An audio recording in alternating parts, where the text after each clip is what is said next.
To the Pledge of Allegiance. Mr. Bateson, if you lead us in the pledge, please. I pledge allegiance to the flag of the United States of America and to the republic for which it stands, one nation, under God, indivisible, with liberty and justice for all. Thank you. Let's see, first item up is to consider and act upon the minutes of regular meeting of July 11th, 2018. May I have a motion to accept? I'll make a motion. A second? Second. Any comments? Yeah, and minutes of July 11th, Town Attorney, item number 7. Yes. The last sentence I'd like to strike. Where it says, the board member said they understand Mr. Hipson's recommendation and what action he's going to take and that they do not have any objections. I do have objections, but I find that to pursue those objections would not be in the best interest of the town. That's how I feel about that, but I don't know if that's something you want to, put in the minutes.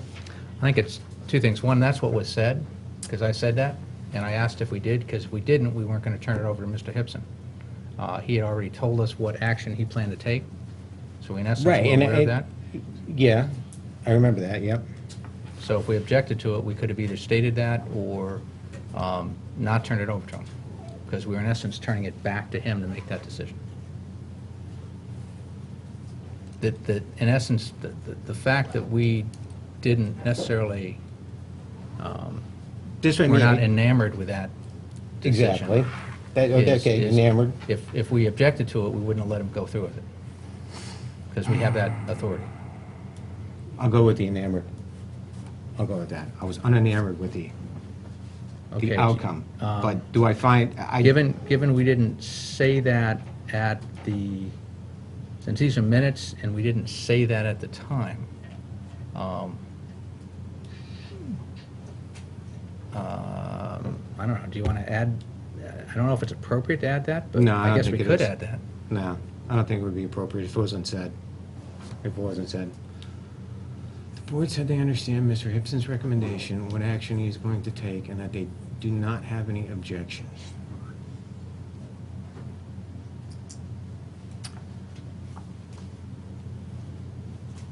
Okay. Do you want, I mean, you could go back and review the tapes if you want to see if it was said quite that way. All right, you want, We could just postpone this, and nothing says we have to vote on this right now. all right, I'll do that.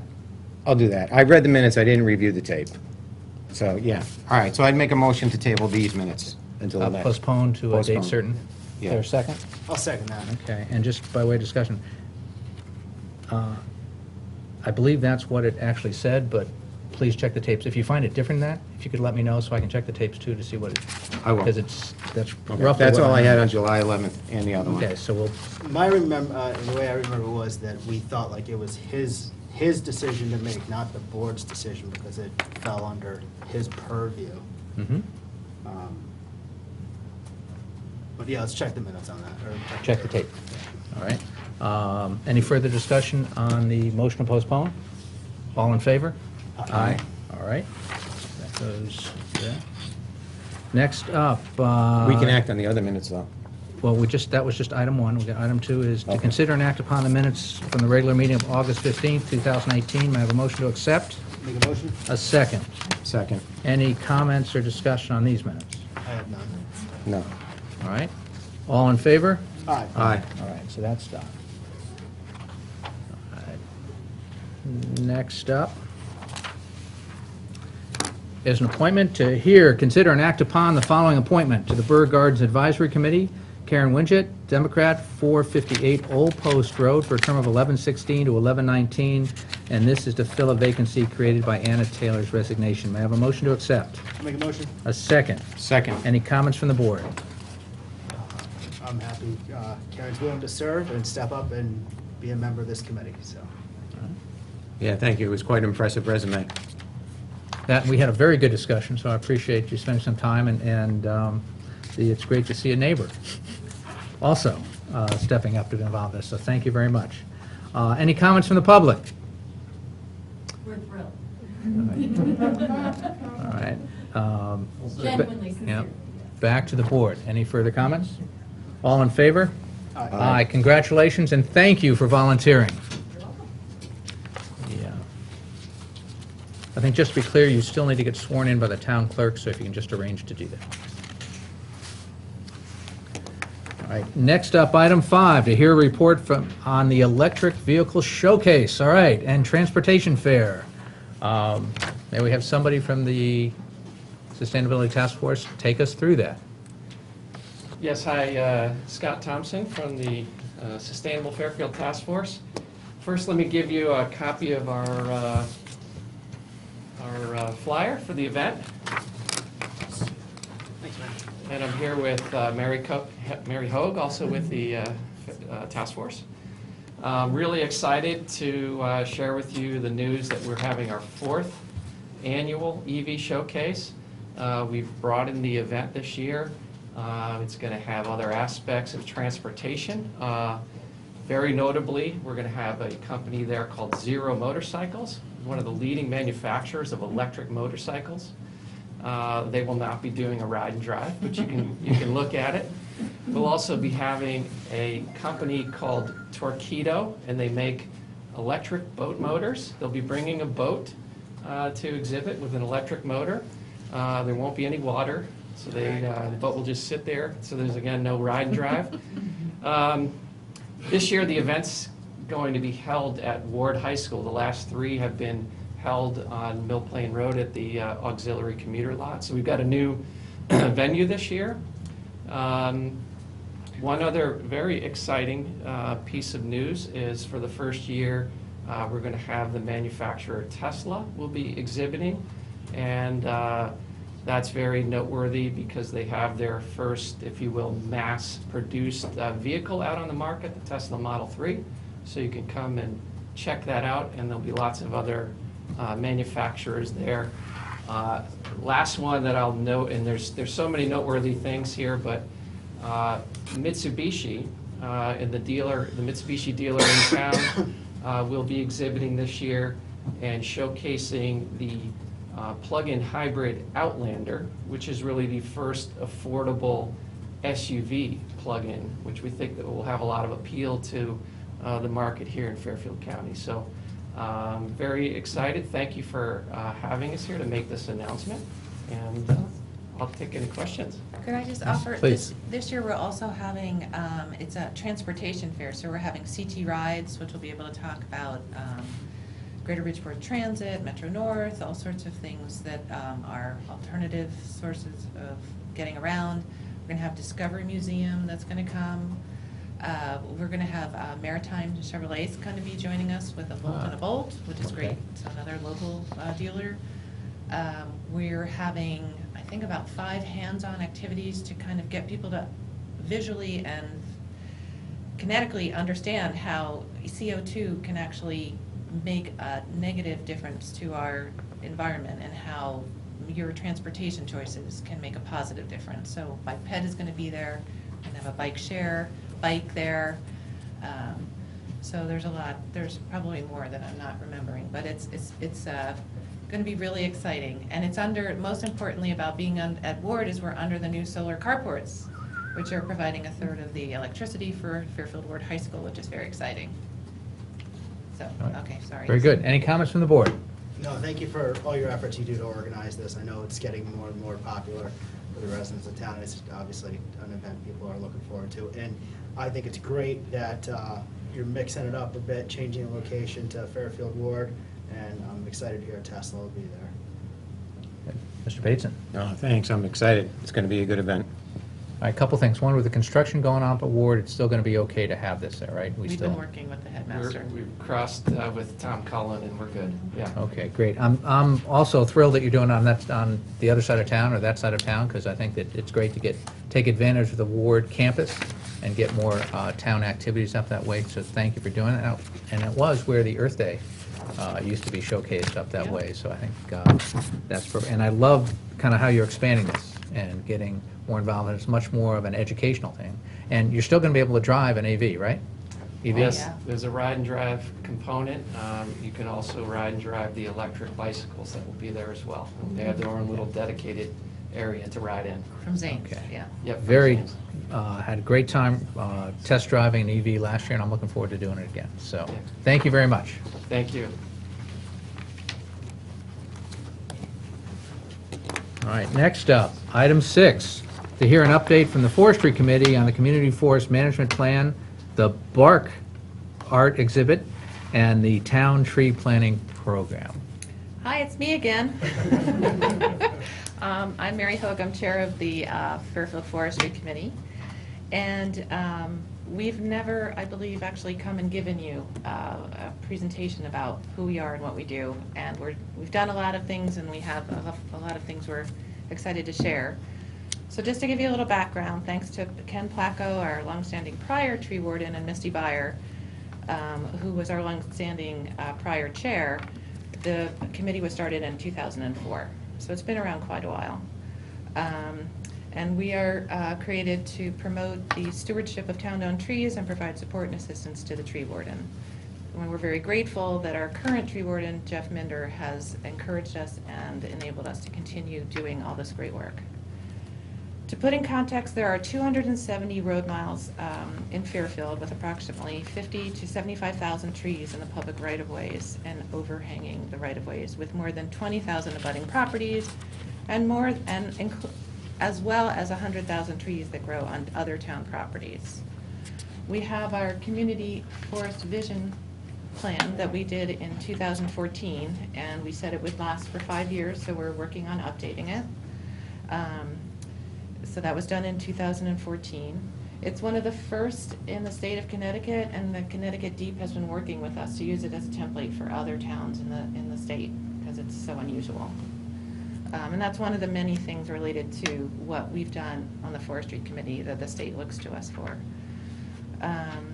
It was presented and endorsed by the Board of Selectmen with the goals of public safety and to protect and enhance environmental, cultural, and economic values of trees. This first plan was trying to understand who we are and in the context of Fairfield. So it's very Fairfield-centric. As we've developed and worked with DEEP, they've connected us with surrounding communities, and so we've been working with other local communities. We recently had Groundwork Bridgeport come to our meeting, and we're working on seeing if we can do a collaborative grant program, incorporating youth helping planting and learning about trees. They have this wonderful 50-page booklet that helps explain trees. It's a workbook, it's an after-school program, and there are other communities that we plan to work with. We've also been in communication with the TPZ and their POCD update that's due next year, and we've been working with the Strategic Planning Committee as well. And this, of course, I'm on Sustainable Fairfield Task Force, so that's there as well. And the Bike Walk Committee, the Complete Streets program, part of Complete Streets is planting along the roadside, so we're very connected with them, and I'll talk about another time that we've worked with them. So that's PowerPoint slide number 1. I also just wanted to point out how Jeff Stedman gets to go for a ride in a plane every once in a while in the summer, and he's provided me some of these wonderful photos to show just how wonderful and vital trees are to Fairfield. So I have those to show you, and then I have my other set that didn't fit. So as you can see, Fairfield is a very treed community. On to the next set is something that we worked with, actually, the Burr Garden Advisory Committee. We did some signage. We did 3 signs within the town green. We also worked with Mike Jaley at the museum. We got a lot of our photos, all of our photos probably, or most of them from there. We worked with Bike Ped to help figure out the site placement of where to put these. We have 6 signs, 3 in town green. We worked with Parks and Rec to put one at Sherman Green. And we got a grant from the America the Beautiful to do these signs, which they don't have that grant anymore, so that's why we're doing no more signage. Jeff Stedman, by the way, is a consultant on a number of our committees and commissions in town, and he did all these wonderful signs as well as these mock-ups. So this is what it looks like in here. This is the Charter Oak that's a picture of. You can see Old Independence Hall. So that driveway in between this church and the town property, this is a descendant of the Charter Oak. So we figured, since most people didn't realize we actually had that in town, we wanted to make sure people knew about it. It's pretty exciting. We're working with the museum. They're going to be doing a walk that's including some of our signs. We're also working with Bike Ped, and in, I think, October, we haven't set a date, we're going to be doing a walk of all 6 of our signs. We also worked with Mark Barnhart in Community and Economic Development, and the plan was to make sure that our route included a commercial area. So that's why we have Town Green, and we go up to Sherman Green. We have a sign in the semicircle bus stop on the post road across from is a Bank of America, and on the side of the library. So we also worked with the library to make sure that we got information and pictures from them. And then we included the Birdcraft Museum, and engineering actually extended the sidewalk so that people can safely get to all the signage and get to Birdcraft now, which is a really wonderful component of our town. Next show and tell is we have this amazing exhibit in, I guess I should do this, at the first floor of Sullivan Independence Hall. These are from Misty Byer. There are photos that have been blown up of close-ups of bark. So amazingly enough, the exhibit is called Bark. So it's not about dogs. And they're really just photos. They've been just blown up on canvases. And if you look at them independently, for me, some of them, maybe this one you could tell is bark, but some of them I think you wouldn't know. So they are going to be for sale so that we can recover the cost of them. Right now, Misty covered the cost, so we want to make sure she gets paid. So I don't know the prices of them, but people, as they walk through when we were installing them, were asking how much and could they buy them. So it's pretty exciting. The other nice thing that we're doing is we're working with Michelle Hermsen, who's our art curriculum leader in the Fairfield Public Schools. And during the teacher initiation, or whatever the term is, where's Phil left?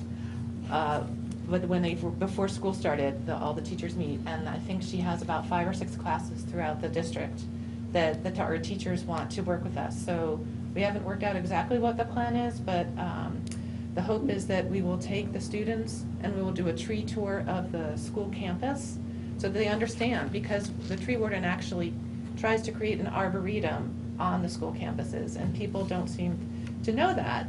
So we're going to work with the students and actually see what they get out of it from an art perspective, and we're hoping eventually that we can promote that concept of an arboretum and have signage that may have people understand that these are different trees and why they're important and specific and different from each other. So we're really excited to be working with these different groups, and we're hoping to continue working with the Senior Center and Julie DeMarco and do something down there as well. So if you have any other suggestions of places that we can connect with people, we'd love to do that. My last topic, we have one more person that's going to speak, is I just wanted to talk about the tree health and the tree trimming and removal that's going on in town. So I think it was 2014 was the, we had, before Sandy, we had Irene, we had the 2-storm panel report, and out of that became the State Vegetative Management Task Force, and I was asked to be on it. It was a historic connection between utilities, tree wardens, public and private and nonprofits, and we got together and we wrote a report. Out of that report was the suggestion that we needed to harden our infrastructure, which included checking the health and safety of our roadsides related to trees. out of that became a state mandated tree trimming and removal program that a lot of people have been seeing. Up to date, out of the 270 miles that we have in Fairfield, about 30 have been addressed in this program. It's now been extended, it's now about 8 more years from now. Sorry, I have to keep asking the tree warden, he knows this stuff.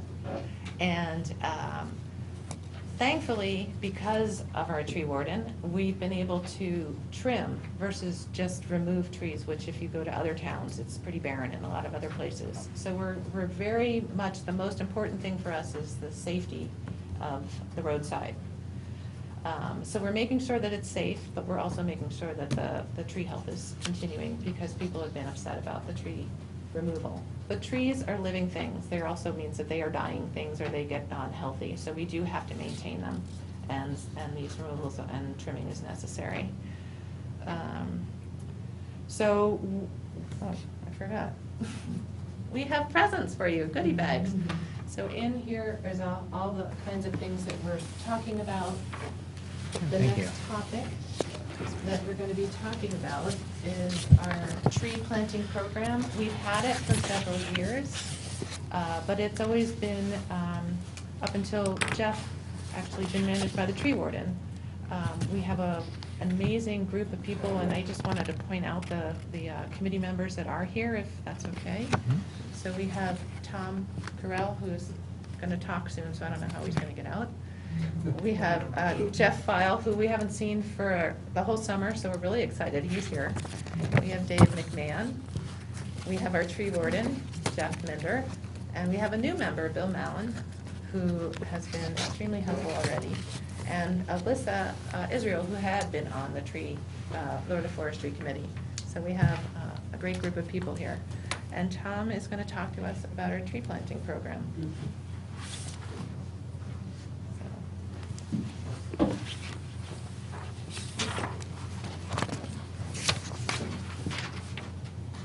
It might be helpful if you took the top couple of sheets out of those folders, because they're in direct relevance to what we're going to talk about. They're clipped together. Watering instructions and the like. So I'm Tom Carell. I'm absolutely elated to be here today because I can talk about a totally successful program. We are just oozing with enthusiasm for what we've been able to accomplish with this. We call the program Let's Retree Fairfield. Help us get shade back on our streets. That's the thrust. And this all came about because we've lost so many trees due to old age, just aging out, exceeding their life expectancies, storms, the ETT, electric trimming lines company work, and all that 2 years ago, the Fairfield Forestry Committee decided that we should direct our energy and enthusiasm to getting more trees back. And we're talking about street trees here, trees that are planted in the right-of-ways in front of people's or beside people's homes. And so we had directed our attention to this, rejuvenate this program that was kind of had become dormant and it was effective, but it was not getting the type of publicity and PR that it should. For something that's a subsidized program, we felt we could do a lot better. So we developed a program that got neighborhood involvement. We developed a program that had quick response. Consumer called in, they got a call within 24 hours. And homeowners have responded to this ecstatically. But our goal is to get shade back on the streets. We want to have shady streets. Merton Street, before all the trees came down, the after picture is no trees. That's in front of Eric's house. So, how do we handle the consumer contact? Or we only handle the consumer contact. The heavy lifting is done by Henry, Manny, Jose, and TJ on the tree warden's crew. And I tell you, these guys take a lot of pride in their work. They take training courses, and they're doing a hell of a job. So, we couldn't do what we're doing because we don't dig the holes. But the client contact part of it, we're doing a great job. And I hope that you'll hear about that in all the future. Okay, so the reasons for planting trees. I don't think I have to explain this, but shady streets are healthier. People experience less stress. Their blood pressure's reduced. Cars go slower, they're safer. Trees improve soil, water retention, and lawn care practices. They improve the appearance, they make people feel better, and increase property values.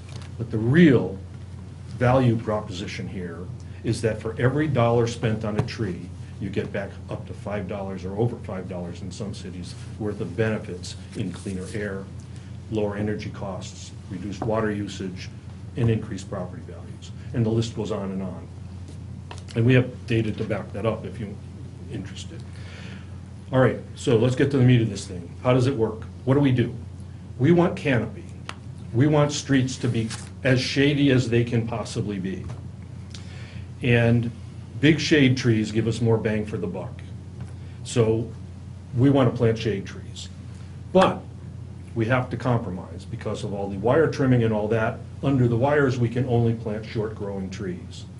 So we make that compromise, but the streets still come out looking pretty darn nice when you plant shade trees on one side and flowering trees down the other side, especially in the plan, with the plans that we use. We also want diversity. It doesn't do us any good to plant a row of elm trees and have Dutch elm disease come down and wipe them all out. And we've all lived through that and paid the bills associated with removing those trees. And back when I was a kid, that's how I learned how to climb trees, taking down elm trees in Northampton, Massachusetts. So what our group does is we leverage our knowledge of trees, our experience and our enthusiasm to work in conjunction with the homeowner to select the right tree for their yard. So it's a 50-50 deal. We provide the expertise and the advice. They are helped to make a decision that they're going to be happy with. So that's part of the success formula. Okay, so how does it work? What do? Typically, a homeowner will contact us either through calling the tree warden or through the website. And through the website, you're going to get to a service request. The typical service request, you call them Q alerts sometimes, and service requests on the website. So they will complete the application form or leave us a message. We get notified. Basically the same within hours of when the tree warden gets notified. And like I said before, our goal is to have a personal response to that individual, either by phone or email, within 24 hours. We don't always meet it, but pretty darn good. And nobody complains. We've had people that have had their Q alerts or their messages to us come in at 7:30 in the morning, and we had a signed agreement with them with all that we needed to do done by 10:30 that morning. So, you know, some of these people said, "Oh, I can't believe the town could do this." Okay. When we talk to the people, if it's other than an email, what we try to do is manage their expectations and talk about size of the trees, growth habits, so on and so forth. What the right-of-way is, a lot of them don't seem to have much knowledge of that. We explain the wires thing. If they're still interested, we have an appointment. One of us visits the site, and we sit down and have a discussion. We walk across the property. We have stakes in our hands when we're doing it and a mallet to pound the stakes in. So we go through a list of pictures, the shade trees, the flowering trees, depending on which they're eligible for, and visual cues at 3 different times of the year. So the shape of the leaves, the bark, the features that are desirable, fall foliage, of course, and that type of thing. If we come to an agreement to a tree, they understand that there's a $150 commitment, which is basically our cost of the trees, and that they have 2 responsibilities. One is to mulch the tree, and the other is to water the tree. So one of those sheets that you have in front of you is watering instructions. The other one should be mulching instructions. Tree care is the mulching instructions. So let's go to that one first. We request that the homeowner get a bag of mulch, put 1 full bag of mulch on each tree, and it starts at the low point in the middle by the crown of the tree and works its way out to being thicker on the outside. And it covers up a reservoir that can easily be watered. No volcano mulches, none of this stuff where it's stacked up high around the stem. No, bad for the trees. Trees start to root in there, insects get in there, it's bad for the trees. So, that's their responsibility number one, mulch it. They gotta mulch it next year too. The other responsibility, and you go to the tree watering sheet, is water it immediately after it's planted and weekly thereafter with 20 gallons of water. So the first question we get, what's 20 gallons? Well, if you look down on that sheet, you've got 4 of these 5-gallon buckets, 10 of these watering cans. You've seen these gator bags all over town, I'm sure. These things that look like this. You got the cameras over there. No. And this is the reality of it. Plastic bag with a zipper. So you put the zipper around the trunk, bring the hose out, lift up the flap, fill it up. All right? 20 gallons of water. Dispersed over the course of the next 12 hours or some number of hours, seeping right through the mulch, inside that mulch surface, going right through the ball to where the roots are going to grow out, establishing that connection between the soil and the mulch root ball environment. That's the key to success. If we get the water to go in, down through the ball of the tree and out, and keep that moist, we keep the fluctuations in temperature and in moisture to a minimum, the roots will just keep growing. It also helps in fall planted trees because it keeps the soil warmer in the winter, and we know that roots grow down to 40 degrees or so, which they can keep it warm enough so that it'll grow right into January in some years. So that's their stake in this. That's our training exercise for them. And they all sit there, listen to it, and say, how can I get those sheets and information? And we email them to them after the trees are planted. Okay. We also email them to them if there's a drought alert and we want more water to go on and things like that. The rest of our process in this deal is we step back with our cameras, take a picture of the stake with identifiers on the line, on the yard, so that our crew can go out and locate it.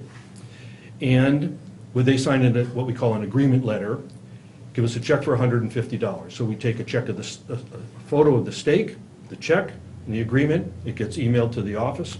And Jeff and Patty in his office have an order from a customer, and we have the check, which we deliver on our meetings or when it's convenient. The stake is for call before you dig, so we can assure our workers' safety. Gas lines are present in a lot of these homes, and and things like that. So we make sure we follow those rules, and we plant trees on 2 cycles: a spring cycle and a fall cycle. We're just gearing up for finishing our order cycle for the fall, and the spring cycle was a little bit disrupted this year because of the spring weather, but we managed to get through it, and we'll know in a while how well we did. So the newest part of this thing is an evaluation. How are we doing? Okay. So last year, when we took over this program, or this part of this program, we decided we needed a database. We want to know what happens to those trees that we plant. How did we do it? We want to know by type and by location, or whatever's happening to them. So suppliers are included in the equations. So we go out once or twice during this growing season and evaluate the trees.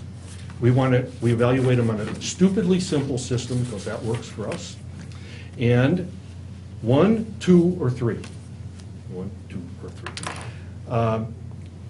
1, the trees are thriving. They look like any other tree of its type.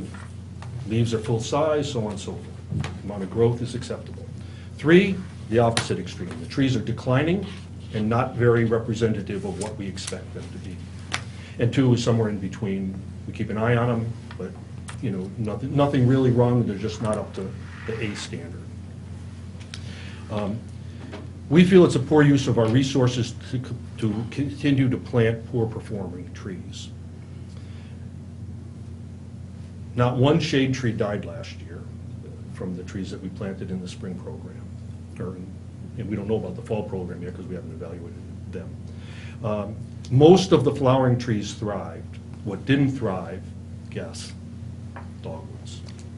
Fairfield dogwoods insult.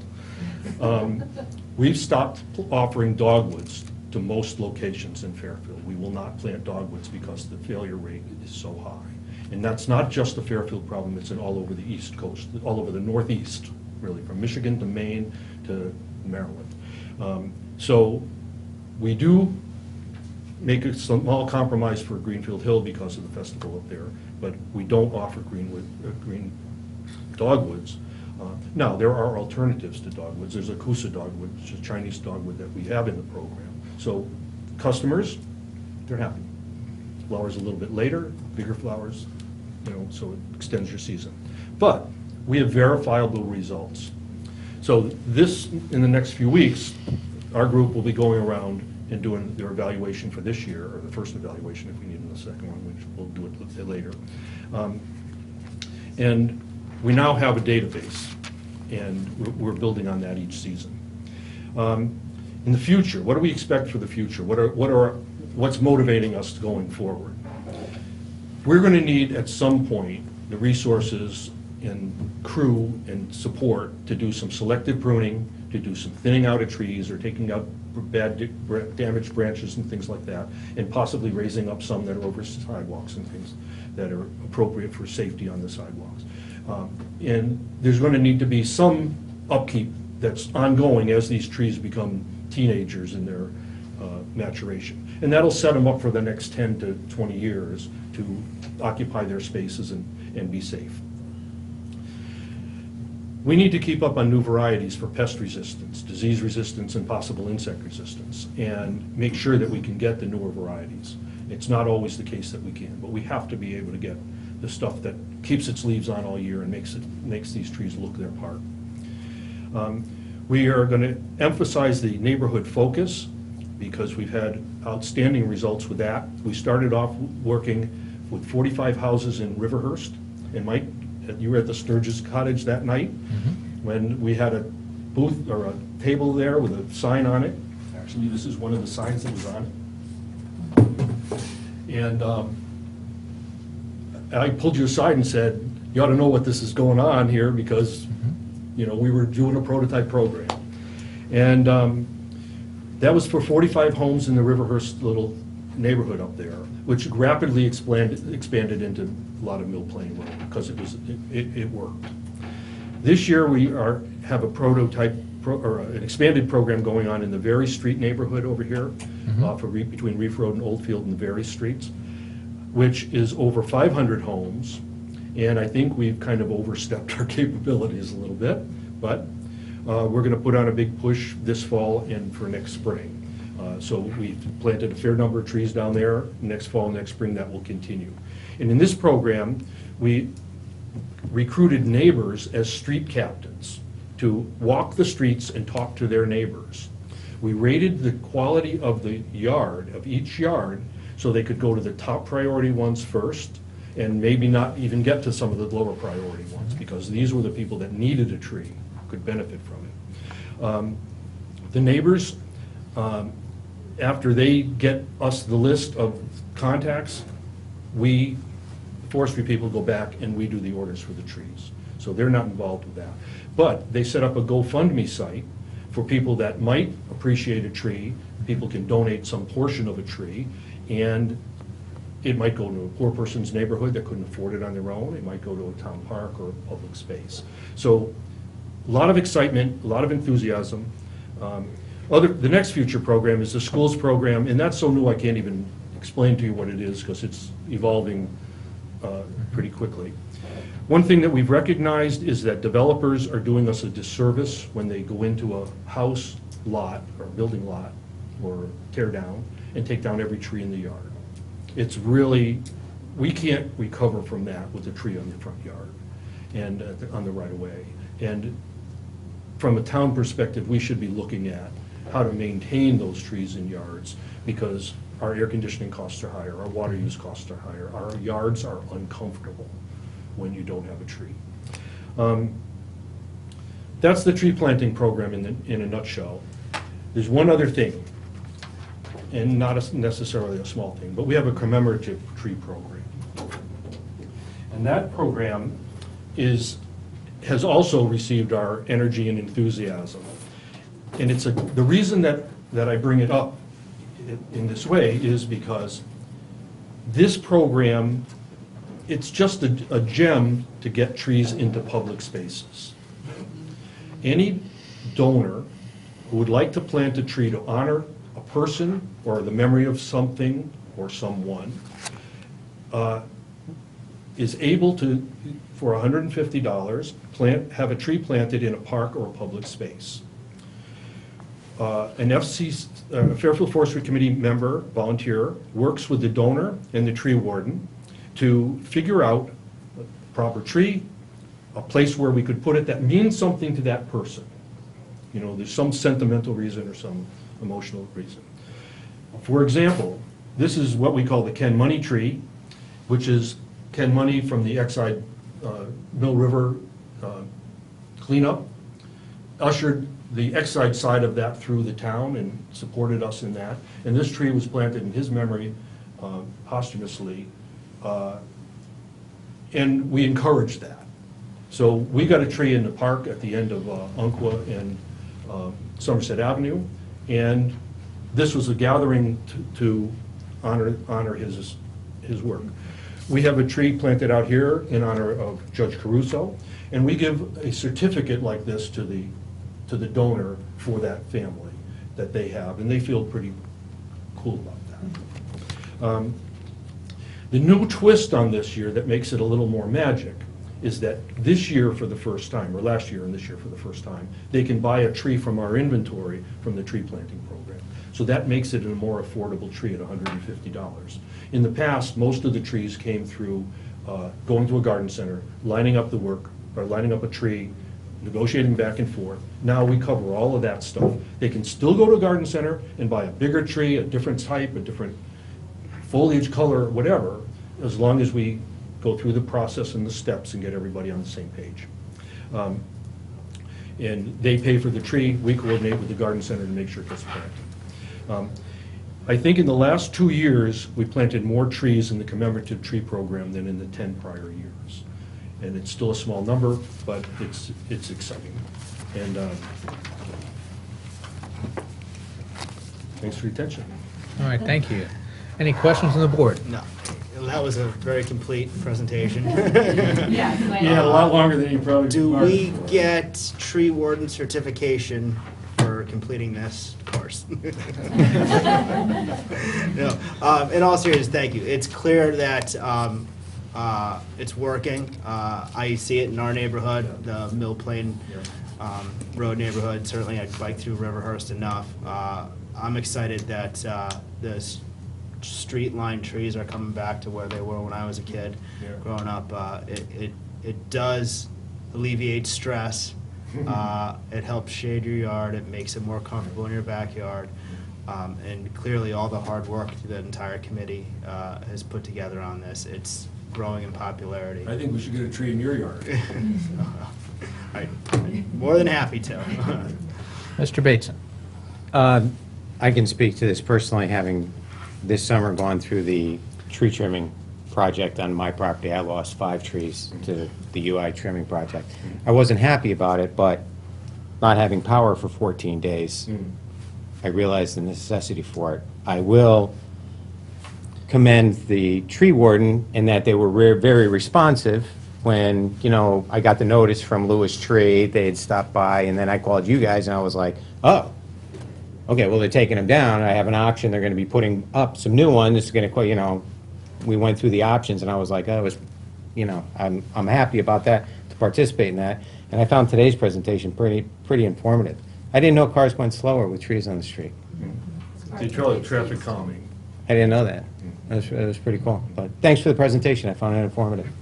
All right. Thank you. I love the passion, love the enthusiasm, and you're making a lasting impact on Fairfield and doing all that. I think that it's especially important given the UI, what do they call it, vegetation enhancement program they have, which is targeted at cutting down trees. Now, the best of intentions, because they're trying to cut it down to, as Mr. Bateson mentioned, minimize the impact on power lines. They don't all fall down in every storm and knock down the power lines, but long-term, that's supposed to be helpful. My concern with just the UI program, which we've talked about multiple times, is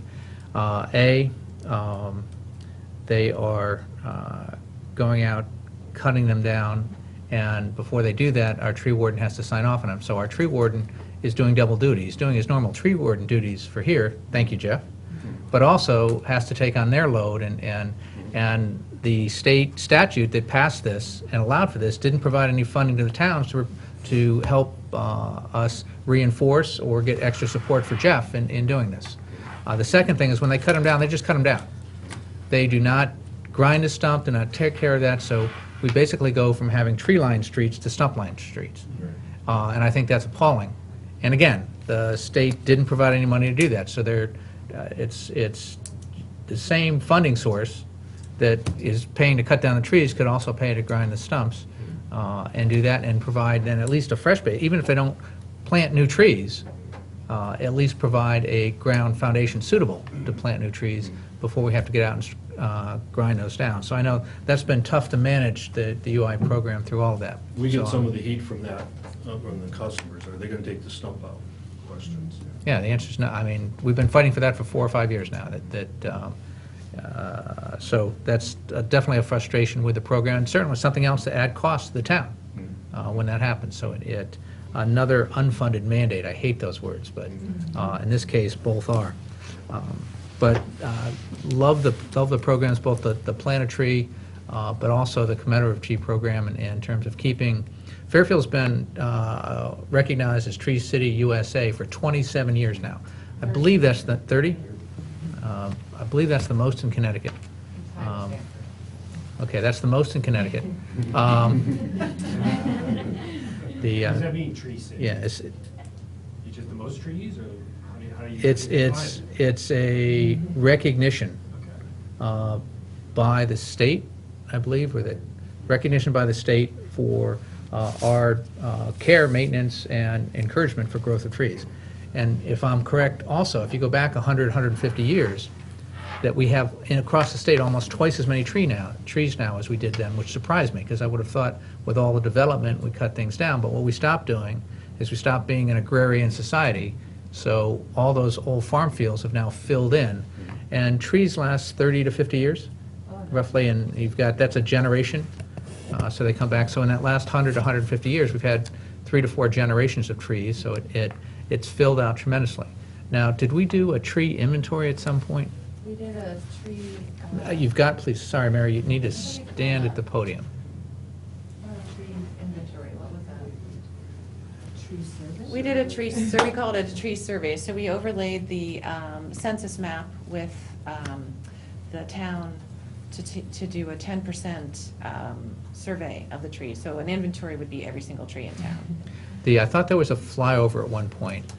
Yes, then with Funded MetroCog. between MetroCog and Public Works to get a coverage A map, We canopy did a map, that's it. study, and that's about 4 years old, yeah? Mhm. And so with the LiDAR technology, they can assess the quality and the health of the tree population. Trees, by the way, depending on the species, the flowering trees, 30 years, oaks and so forth, 100, however long.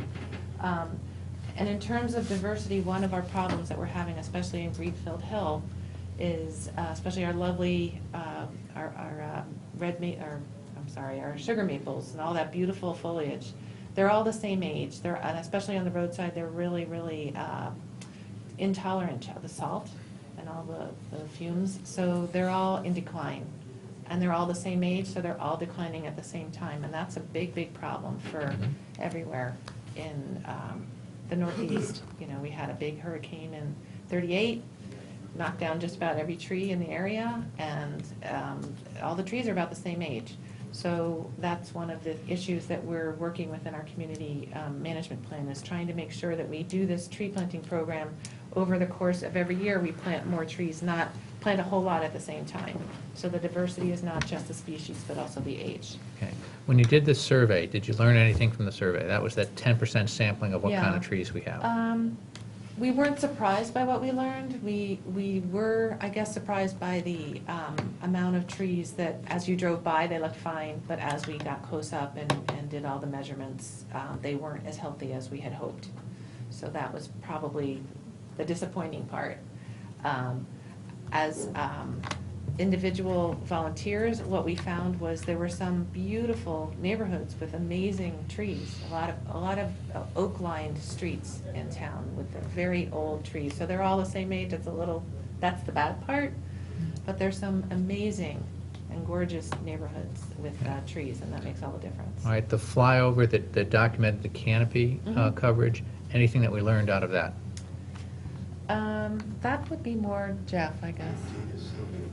It's still being processed, that's why I don't know. We've gone up to MetroCog a couple of times and been given information, but sometimes a little over my head, it gets into all this GIS, LiDAR. All right, if you'll kind of send me an email on that, I'll follow up with MetroCog and see where they are. Okay. Take me on that place. All right, thank you. Any further questions from the board? No, thank you, everybody. Guys, just great report. Thank you very much, and thank you for Thank your you. passion and enthusiasm for what you're doing on this. All right, next up is item 7, the H. Smith Richardson Clubhouse Building Committee. To hear an update from the Smith Richardson Clubhouse Building Committee. Great, thank you. Yeah, we got them.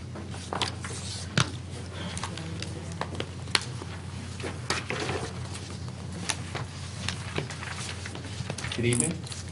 My name is Craig Curley. I'm the chairman of the building committee for the H. Smith Richardson Clubhouse project.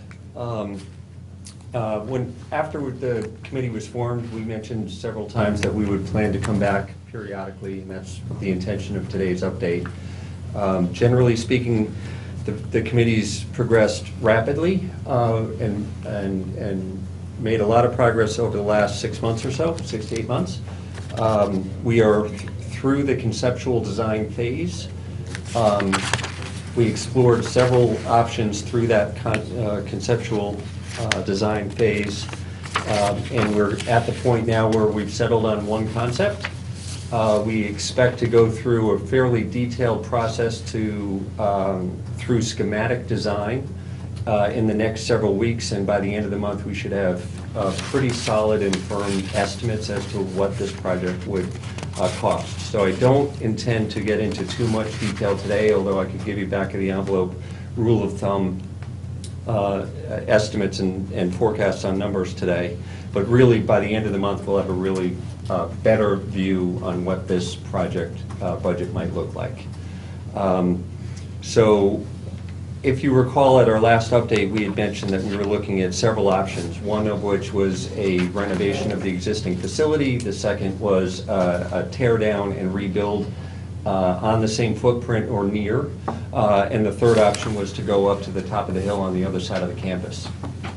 Ultimately, we thoroughly vetted out all of those options, but ultimately decided that a renovation of the existing facility would not work for a number of reasons. One, for all intents and purposes, the building is beyond its useful life.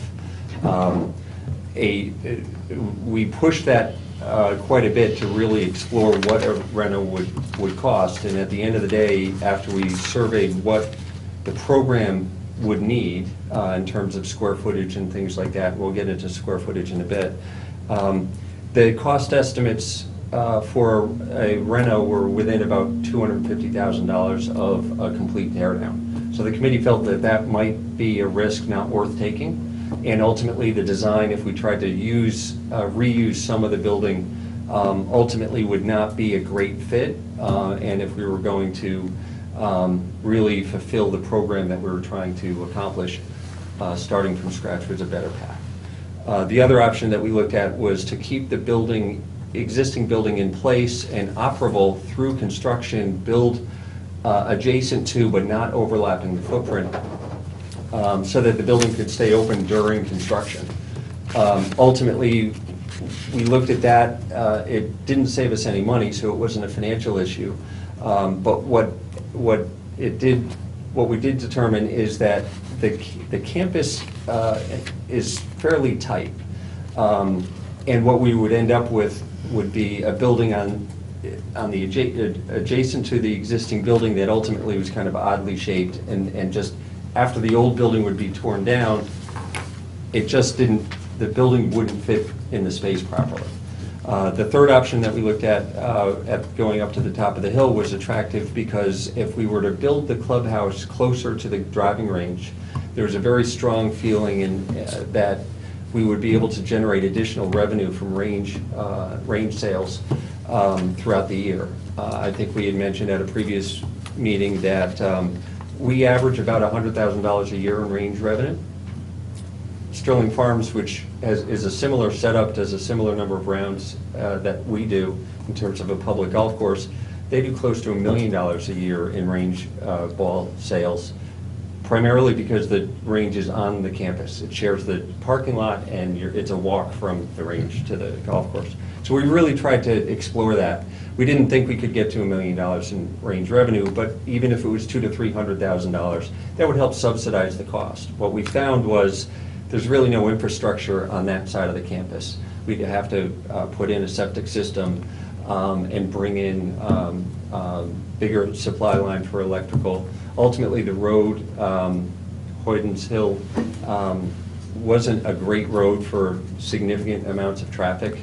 And there was a concern that the road would have to be widened, we'd have to have sidewalks, and we had the potential to have to rebuild stone walls for some of the neighbors if we moved things. And at the end of the day, what we'd be left with is a clubhouse that was on one side of the street and about a 300-yard walk to the parking lot. So it wouldn't be attractive in the off-season for restaurant patrons in inclement weather, things like that. So bottom line, it appeared with all the challenges and the site work that would be needed for moving up top, it would cost about $2 to $3 million more to build at the top. And any additional revenue that we would get from the range would really offset that additional cost. It really wouldn't help pay for the additional, or pay for the project.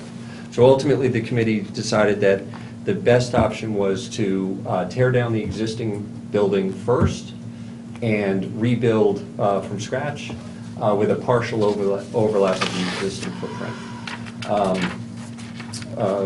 The strategy that we have in terms of managing to minimize the amount of interruption to the golf operations is to first replace the cart bar, and in that space will be a temporary pro shop where we could move the pro into that space first and then vacate the building, which would then allow the golf course to stay open and the golf operations to continue during the construction phase, which would occur on the other side.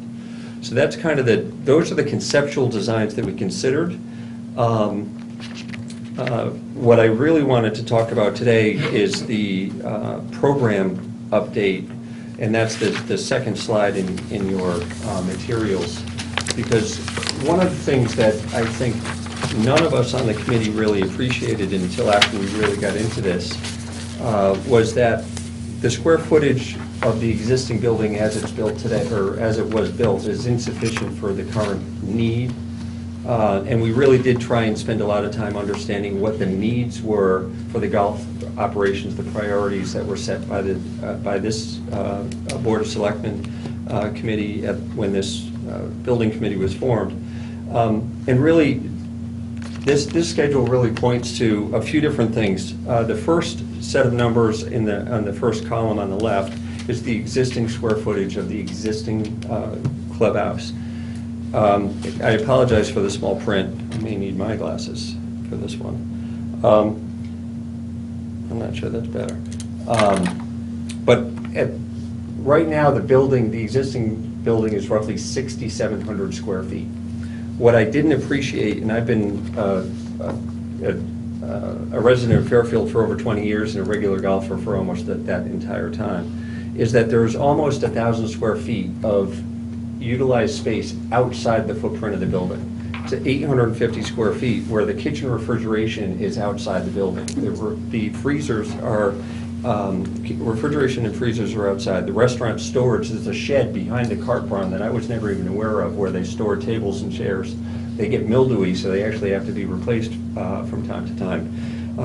And then I think everyone knows that the boiler for the facility is actually in a shed outside the building, and that's about 100 square feet, 150 square feet. So if we really talk about what the existing building has, it's not 6,700, it's closer to about 7,500. Then the committee really spent a lot of time understanding what works, what doesn't, what we can shrink if possible, and what we should expand if needed. And we shrunk the pro shop and the golf operations space a little bit, modestly, because the space was adequate, but if it was reconfigured slightly, we could actually save some square footage. The biggest area where we cut space was in the locker rooms. And the existing locker rooms are roughly 1,600 square feet. And we cut that down by more than half to about 800 square feet in its conceptual design. Ultimately, what you'll see is as we have moved forward to a more specific design, we've cut that even further because we could. Part of the space, the locker room space is being used for bag storage. And we recognize that it's frankly too expensive to have bag storage underneath the roof of the clubhouse. At whatever the cost per square foot to build a clubhouse, there are more efficient ways to do that. And what we looked at is creating dedicated space in the new cart barn, which will be a fraction of the cost per square foot, where bag storage can be utilized. The other thing that would allow us to do is make that unisex. Right now, the bag storage lockers are in the men's locker rooms, but not the ladies' locker rooms. And by moving this outside, and it's not a traditional locker room where you're changing your clothes or things like that, if it's truly just bag storage, that can be unisex. So we could move that outside, more cost effective. We can limit the locker room space to true locker room activities like changing your shoes or shirt or taking a shower. So we shrunk that space quite a bit. Where we found that there was a significant need was really two areas. One was the food service, and that was, right now the building total square footage for the restaurant and the bar is about 1,800 square feet. That seats about 80 people in the restaurant and maybe another, I think it's about 25 to 30 people in the bar area. And that's simply just not a big enough space if there was a full event, like a charity golf fundraiser. And really, if we built the facility a little bit larger, that would allow the course to attract those fundraising events, like the Fairfield Realtors Association, that they have an annual golf event and they don't host it in Fairfield. And others like that, we could start to attract more revenue to the golf course. So we really focused on not competing with Penfield necessarily. If the town wants us to do that, we can certainly change course, but I think the priority that was made clear for us was we're not building a big wedding banquet hall, but we need to make it big enough to meet the needs of typical events. So with that, the square footage on the restaurant area and bar went up by 700 to 800 square feet. That would allow us to seat about 120 in the dining room and about 50 to 60 in the bar area. In addition to that, we've got bonus area, weather permitting, in the patio space that we're not counting. But at the end of the day, we will be able to host an event and not feel like we're limited on space. So that was an important goal. The other piece of it that's food service related is the kitchen. Right now, the kitchen is woefully inadequate even for the current size of the restaurant. So we worked with the architects who have a food service consulting who spent a lot of time looking at how much space they needed for a restaurant and bar of this size, and ultimately almost tripled the space of the kitchen from 850 square feet to roughly 2,200 on paper. So, and lastly, I think this was the area that I found the most surprising is that one of the biggest contributors to the additional square footage that this design that we've settled on comes up with is circulation. For everyone who's been to the existing clubhouse, you walk in the front door and you're in a 6x12 cinder block box. That's your entryway. There's no hallway to speak of. You can turn left into the men's locker room, or you can turn right into the restaurant.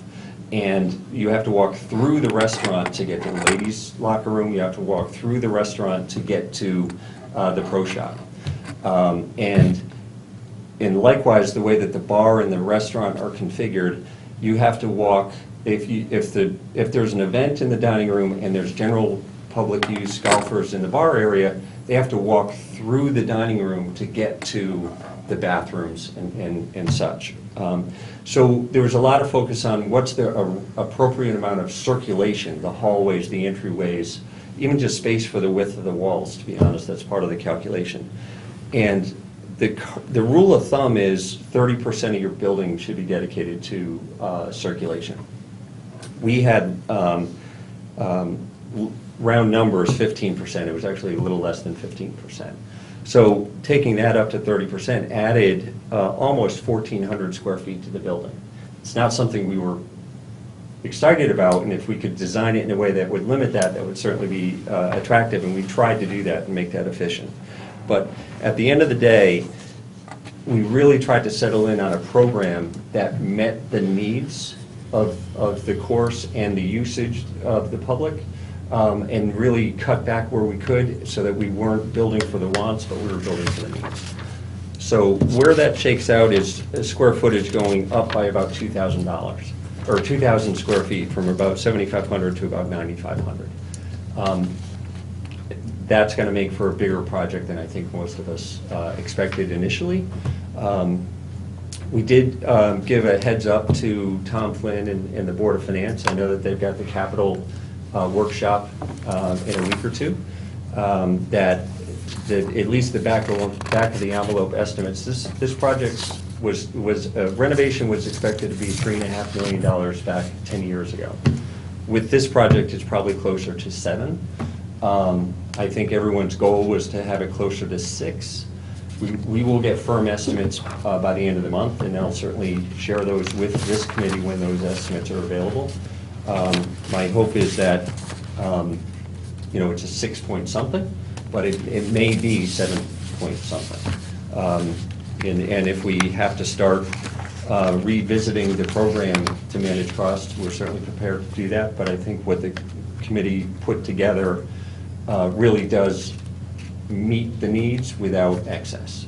And I think it's a pretty efficient program. The third page of your handout is a conceptual site plan, and I apologize, it's not color or larger, but this is just an overlay of what the existing course, the center area where the parking lot, the clubhouse, and the common areas of the course, how it's laid out currently, and with the overlay of what the new concept would be. In the bottom left corner of the sketch, you'll see a kind of a yellowed out rectangle. That's the existing clubhouse as it sits today. But almost at a 90-degree turn, the new clubhouse would slightly overlap that, but would be moved further up on the sheet here, which I guess is to the north, so that the back side of this clubhouse is overlooking the golf course. And you've got your patio, your restaurant, and your bar or grill area all set up to take advantage of those views, make it a much more attractive destination, and perhaps a place where those who do come and play will stay and have lunch or dinner, or those who have an event will find it an attractive destination. The front of the building is prominently displayed so that you can see it as you come in through the entrance. And in the bottom right of the parking lot area, you'll see another building. That's the tentative location. It'll move slightly, but that's the location of where the clubhouse will be, the cart barn will be positioned, behind the third green, between the third green and the parking lot. That allows us to repurpose the space that's where the existing cart barn sits, which is just to the side of the first tee, That will not be developed, but from a cost perspective, to be consistent with what our charge was. But the intention would be that if at a future phase, the Parks and Rec Department wanted to put a paddle tennis court or two courts would fit in that space. The other topic that was touched on quite a bit at different points in time was similar to what Westport does at a recreational ice rink in the wintertime.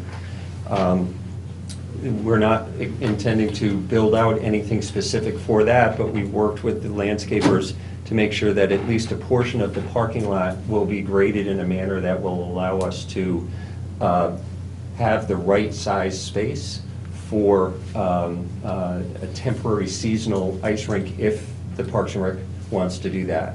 What I've asked the landscape architect to do is provide cost estimates both ways.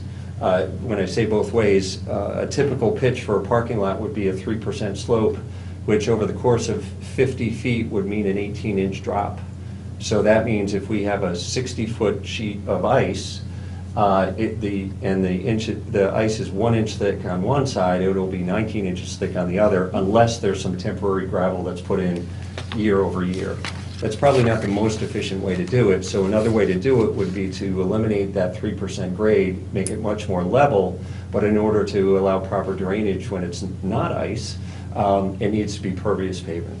And if we do that, that's certainly an option. It's a proven technology. They use it in the northern states quite a bit. We use it in town a number of places as well.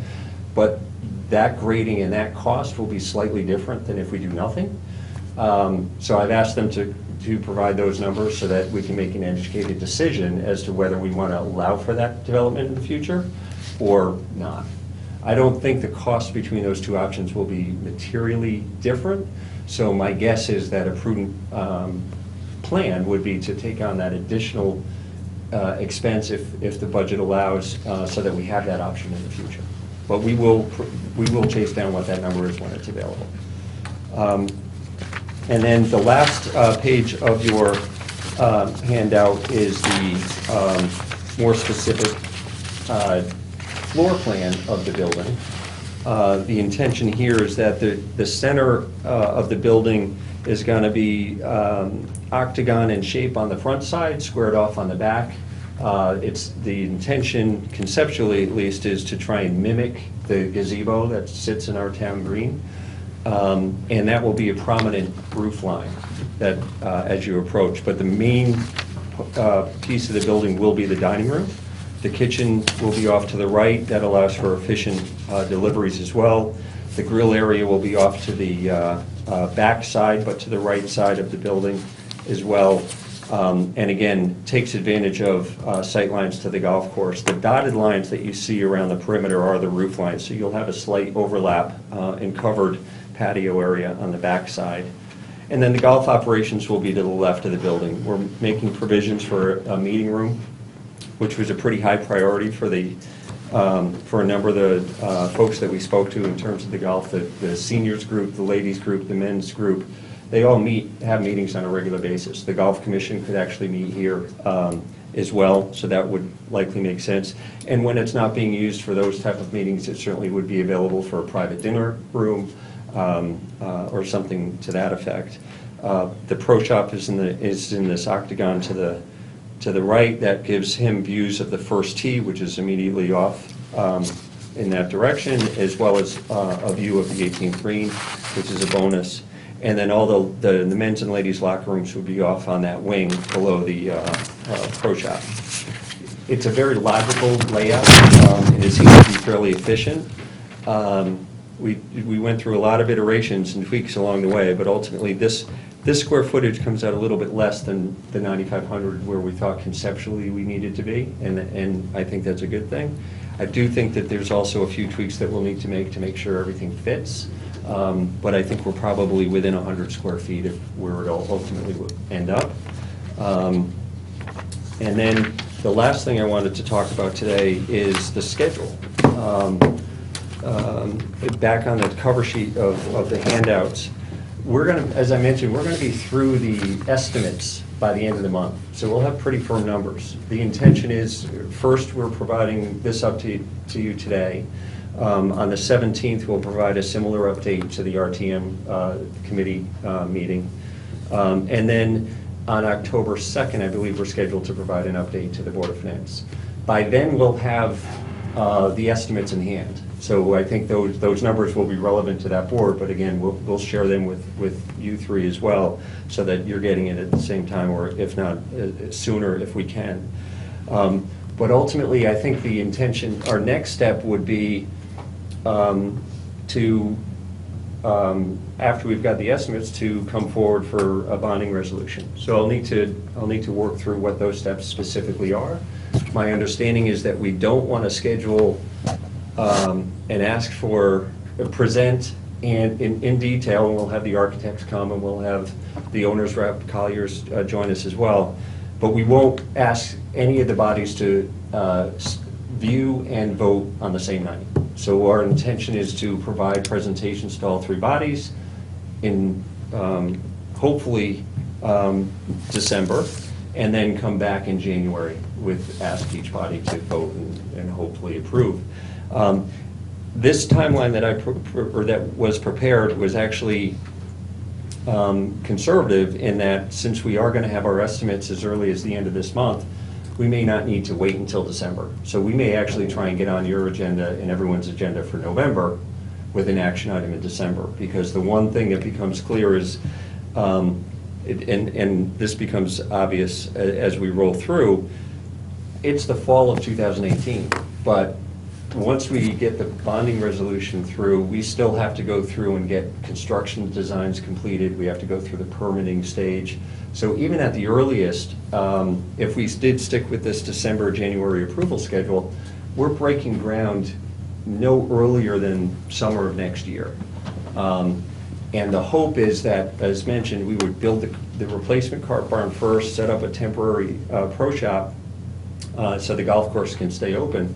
But it's really important that we get that completed early enough so that we can vacate the existing clubhouse, so that we get that torn down. And ultimately, the real rush will be to get the footings and the building shell up and enclosed by winter, so that all that interior work can continue through the winter and we're not shut out. Worst case scenario is we don't get the foundations and footings in before winter, and we just get delayed by 5 months. But if we are able to get the building foundations completed by 14, 15, 16 months from now, before the winter of 2019, the hope would be to open at some point between Memorial Day and July 4th of 2020. Most of the spring would be dedicated to the exterior work, the groundwork, the parking lots and things like that. So we've got a long way to go, but I think the progress that has been made on the program, the concept, and now getting into a lot of detail, I think we've made a lot of progress. And I think this is moving in the right direction. It's consistent with what I believe the charge was that this committee asked us to, this board asked us to follow, and that is to prioritize the golf operations but maintain options for future development if the town chooses. And ultimately, I think we've moved along and are currently on track with everything that we would have hoped to by this point. So any questions? Thank you. Yes, any questions on the board? I actually have three. Okay. And thanks, Greg, for the very complete report. Yeah. First one, I love the pervious pavement. Like, I think it works out great. It's a good design, it's a good technology. I would support that, especially if it meant future winter activities at the location. So that's one. Two, there's the floor plan layout. Do you have a side view layout Yeah. of the clubhouse showing the peaks and the roof line and Yeah, that? I think I do. I didn't have it in time for this distribution, but I did get this at our meeting last night. So let me share with you what I have. I'm happy to leave this with you because I can always get additional copies. I'm going to go this way. Do you have a PDF of what you had? I do, I can send Could this. you email it to Yeah, us? that would be Sue? great. Yeah, so the, some of the, this is the color version of the site plan. And again, things are still moving a little bit. We're going to move the car barn a little bit. This is with the floor plan that you just saw. This is a cross cut, but I think this will probably be a better representation of what you're looking for, Yeah. Chris. So this is the front of the building. This is the locker room wing entry. This would be the kitchen as you look at it here. This would be the backside. This is what you'd see from the golf course. So this is the bar area or grill area, and this is in front, the backside of the dining room. Can you And see then that this would okay? be the meeting Yeah, room. I saw it last followed by night. the pro shop. And then, and again, I can leave this with you, so that's fine. Can you, I just email it? Yeah, all right, so I'll do that. And then we had some designs on the other stuff as well. But I will email this to, should I send it to Jen? Is that? That's simplest, yes. Perfect. And then one final thing, I saw on this that the new parking lot has 190 spaces. What did the old one have? I believe, that number I don't have off the top of my head, but I can give you a pretty good guess. I think it's 167. It may be 164, it may be 157, but it's in that neighborhood. We really tried to maximize that if we could. And one of the reasons why we tried to expand the parking lot was because right now the current concessionaire is limited in his contract. He can't have bigger private events during the golf season. Right. Because we're competing for spaces. But if we can expand that even just a little bit, and I think by adding roughly 30 spaces, we do that. Can you have Petroselli add the outside grounds to this matrix here? Sure. With like the parking spot, the square footage. I'm interested to see what the before and after of how much more land we're taking over. Sure. Yeah, and we really are, they did, and I color-coded, you'll be able to see it, because they have shown that to us, and you'll be able to see the existing parking lot, and then the, where it stretches, we really tried to squeeze into different corners Yeah. where we could. So, yeah. Thank you very much. Great presentation. Mr. Bateson? Yeah, I have a couple of things. I did attend the meeting last night because I had heard the number floating around, and I wanted to see what was going on at the commission level. The only thing I'm seeing here, the locker rooms. Yeah. We're going to smaller half lockers. Yeah. Does the golf commission know about that? Yes, Okay, now, is that a half locker because there's no bag storage? correct, Okay, so you need the tall locker for your bag, and now you're saying we can get away from that? correct. And there's a specific design for a half locker that is golf-specific, called a Z locker, Z-style locker. And what that does is and some gyms have it as well, but if you can picture a 5-foot locker that maybe it's 12 inches wide, it will actually be split, so you get 6 inches on each side, but the top is, you get the top half, the full-size width for about maybe 12 inches, and then you get a half, and then this one would get the half, and then it would expand on the bottom. It's kind of hard to explain, but easier to see in a picture. So, but point being, by doing it that way, you have room for a little bit, something a little wider, but you also have the length to put an umbrella or hang your rain gear so that it's not just wet and just crumpled. And like if it was just a traditional half locker that's just 3 feet big, that won't fit an umbrella. So we have been talking to the interior design consultant about making sure we make practical choices. The only other thing I have, or from attending the meeting and listening to this, I was intrigued by the idea of moving up the hill. I was. And I know that would meet some neighborhood resistance. I understand that. But I see your rationale for keeping it where it is.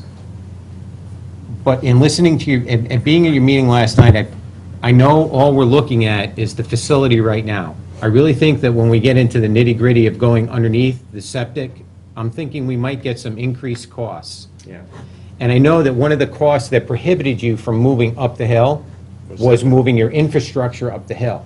So I think if this number, this 7.1 number, Yeah. I know it's only an estimate, if that starts to increase because, wait a second, the engineers are saying the septic is no long, we have to expand our leaching field, we have to do this, we need a heavier electrical line, so forth and so on.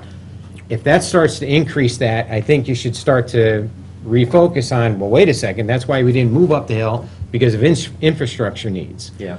So I think, I understand why you're at this point now, and I agree with that, but if that starts to change that equation, I'd like to consider moving back up the hill, because, I heard pretty big revenue range up there.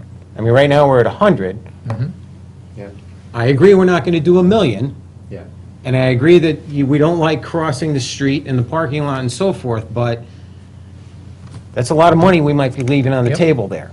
And I think if the infrastructure needs start to balloon that number, I think, your committee should start to, bring that back onto the table and say, can we make that work? Okay. That's all I have. Yeah, duly noted, and All right, thank just- you. Just, and to follow on one, I think that, I think as Chris suggested, I would like you to take a look at the parking and make sure we're expanding that enough. I've been up there when they tried to have 2 events, and you're parking all over the place, and it just doesn't fit enough cars. So especially if it's a nice, warm golf day in early April, and the facility's booked out for something else. So I would ask you to take a long look at kind of how flexible we can make the parking. The pervious surface idea, I love too, and I think that solves a number of issues on that side. Let me jump on, one is, I don't see any costs on here for the septic system. Did I miss that? Well, as it exists right now, the preliminary review shows that the septic system is working perfectly fine, but based on the discussion that we had last night and the importance of avoiding surprises, we talked last night about having a more detailed review of that, and having the technology, I guess, is basically rotor-rooter would go in with a camera and just scope out the whole thing, so. Well, let's look at a couple things. One, when that septic system was built, it wasn't built to today's standards in Right. terms of flow and size of leaching fields, that type of thing, and backup leaching fields. Second, did the Town Facilities Commission, when they reviewed the facility, did they make any comments about the septic system? I don't have that in front of me now. And I don't mean to make it a quiz, but I would Yeah. ask you to go back and look at that, because I Yeah. thought they questioned mechanicals, and that was part of the infrastructure along with that. And lastly, what I've been told for the last 5 to 7 years is the septic system was the weakest component of this, and it could fail at any time. Yeah. So what you're saying has just been not what I've heard for literally 4 or 5 years now. Well, there's no question So- that the plumbing is a problem. I mean, and for those who were at the golf course this weekend when the heat started to spike, there's a manhole just outside the backside of the clubhouse that emits an ungodly odor to the point where people just won't even be in that area, and it's the area currently between the clubhouse and the 18th green. So there's a lot of pedestrian traffic there, and it is a problem. If you go into the bathrooms today, men's rooms and ladies' room, there is an Yeah. odor. So there's a problem. There's no Yeah. question I about just, that. for the last 4 or 5 years, what I've been led to believe is that redoing the septic system was going to be one of the major costs and a very important component. And they are expensive. In terms of a priority, well, in terms of the land size it takes up. That's a long way of getting to Mr. Bateson's point, which I was thought that your approach on considering moving it up the hill was very innovative. Certainly would meet with some neighborhood concerns. But I thought from a long-range standpoint, when you talk about re-looking at this, that might provide the greatest flexibility, a whole nother look. Rather than going through Hoyden's Hill and doing that, since you've already got the space here, it might be worthwhile looking at doing the driveway, still where it is, but bring that up through. Kind of like to a that. longshore? A little bit, yeah. I see where you're going. Yeah, All right, so- we actually did have one of the architects at the bid stage, separate from the firm that we selected, propose that. Yeah, and along those same lines, that the driving range has, really kind of insufficient, inadequate, unstructured parking at the moment, but with enough space there, you could maybe expand the parking lot there, so you wouldn't have the long walk from this parking lot up to there necessarily. It would also allow, one of the things that has been talked about, perhaps not seriously, but at least talked about, is that building a capability for a winter golf facility, for some indoor practice, that type of thing, to keep that going year-round. Yeah. Since there's no local indoor practice facility. There used to be one down in Norwalk that doesn't exist. I guess you can get up to, I don't know if Shelton does theirs so much, they kind of keep theirs open, but you're out in the cold. Yeah. But Norwalk had one that would, and that might be something else that would attract business. That's actually in our plan, Mike. One of the things that we talked about, again, trying to keep, an eye on the revenue sources Yeah. as well. It wouldn't cost us that much more to add a multi-purpose room. We're adding this bag storage to the cart barn, roughly 450 square feet, and if we added an additional 450 square feet for a multi-purpose room, that could be set up as with a golf simulator for lessons, for club fittings, and just winter golf throughout the whole season, and that's a revenue source as well. So the thought being that if it moved across the street or moved up on the hill, that would make that need for space easier. You'd have more, because I am concerned that, again, that the septic system here laid out 50 years ago just is not adequate, and especially if you're going to expand this facility going forward. And if we do get more usage and more people here, even if it's not more rounds of golf Sure. necessarily, that the septic system just wasn't built, designed to any of the standards we have today. You're right. So I'm concerned about that, and also it's just different than what I've heard before. You weren't the person telling me, so I don't mean to suggest you've changed your opinion or stance. No, no, We've no. all but heard it this just- over the years. Yeah. Yeah, that would be, that seems to be a big concern, just because it's a very important component, it's inconsistent, and that could obviously shut the facility down if that failed in a big way. Yeah.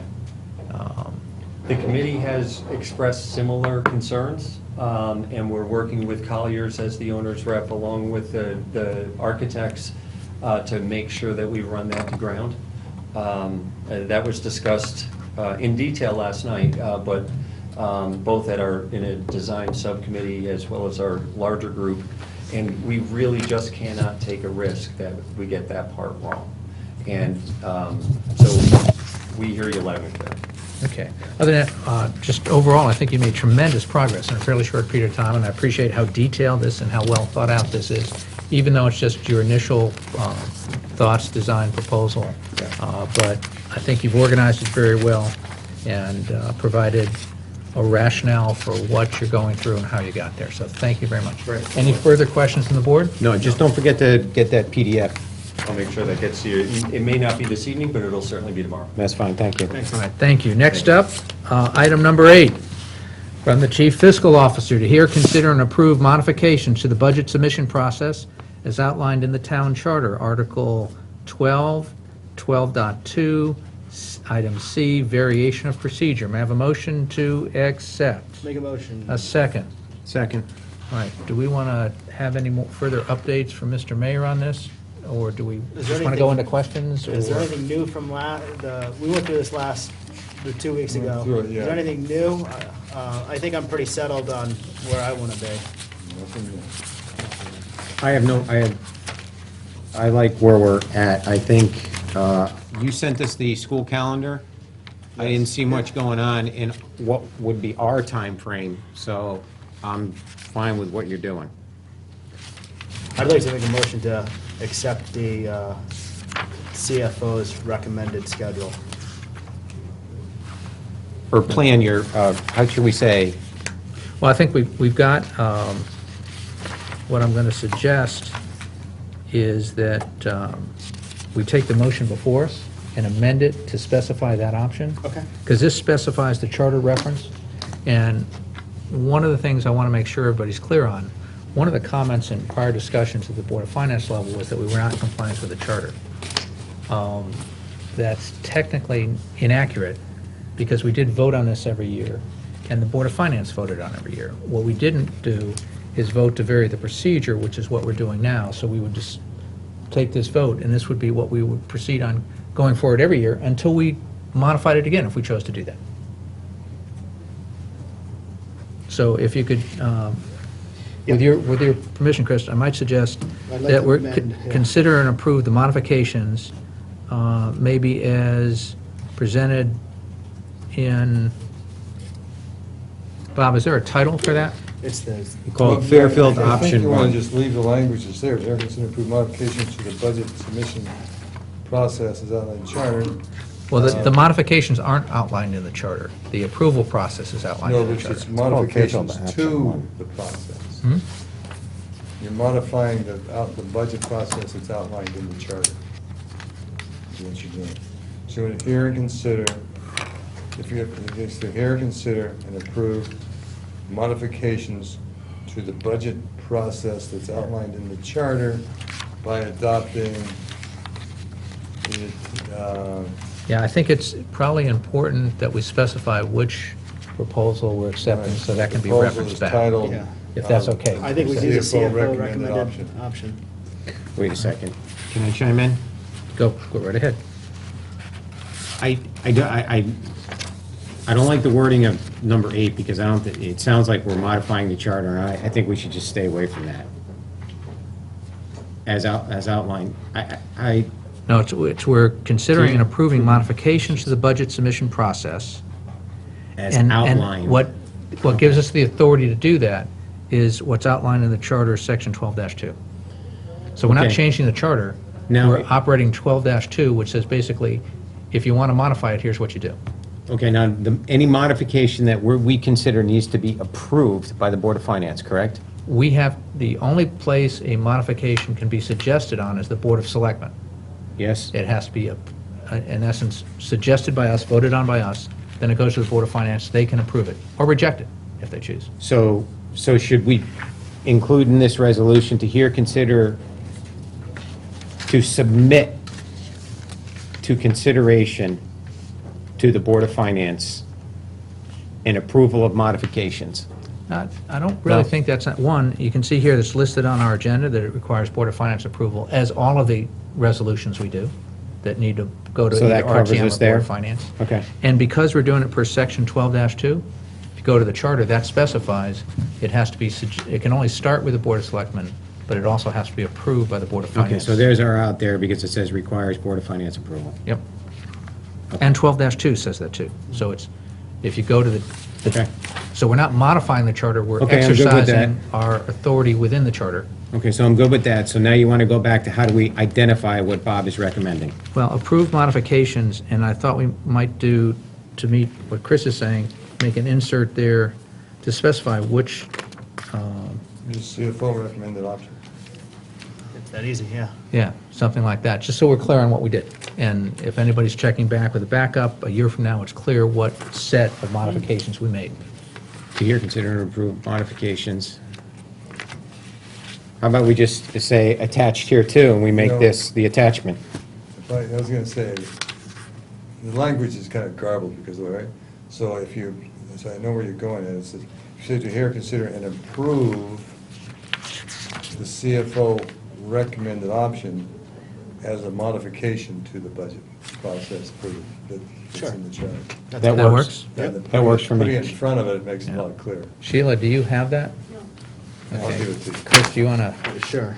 To hear and consider and approve the CFO recommended option, Or Yeah, recommend you can modification? delete here. and recommended, consider, recommended modification Right? to the budget submission. So all you're doing is adding. You can delete here and consider. No, don't, just the changes that Mr. Timniak recommended, please. To approve. Don't the start changing the CFO recommendation, recommended- resolution. Recommended modifications. So you're just adding, the amendment is to approve the CFO recommended modifications. All right, so just, Can I that's. get a second? To the budget submissions? Well, that's already- Outlined in the charter? Okay. Yes. So then we just continue on. I'll second that. All right, so that's, both we're voting on it, we're specific about which options we have.